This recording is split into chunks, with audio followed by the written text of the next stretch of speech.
Now, one of the most important aspects that I want to share with you is this concept that I like to call accountability versus acceptability. And I bet you can relate to this. Most of us have been a part of a small group that we say we want to hold each other accountable. And so we come together each week or each month and we tell each other what we want to work on. So they make that commitment to the people around the table, and then they come back together the following week. And their fellow group members ask them how it went.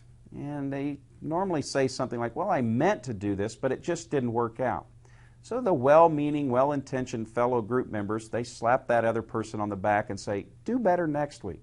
Well, frankly, that's not accountability. That's acceptability. We haven't really put leverage on them. We haven't really held them to keeping their word for what they said they were going to do. So here's how we do it. In fact, each month, we have each of our members establish personal, business, and spiritual goals. And we use a form. It looks like this.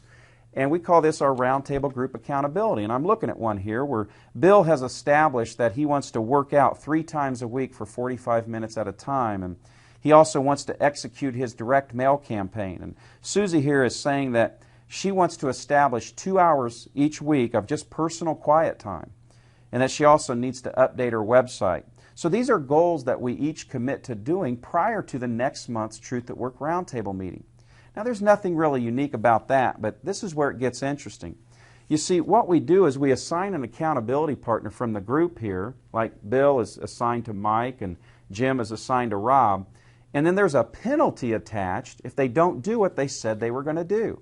For example, Bill here, if he doesn't work out 3 times a week, he has to wash Mike's car every week for a month.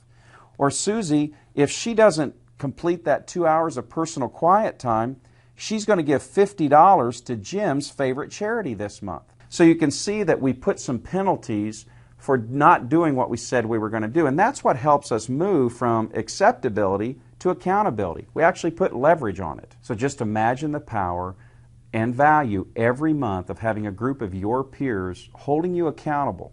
Not just allowing acceptability, but real accountability for you.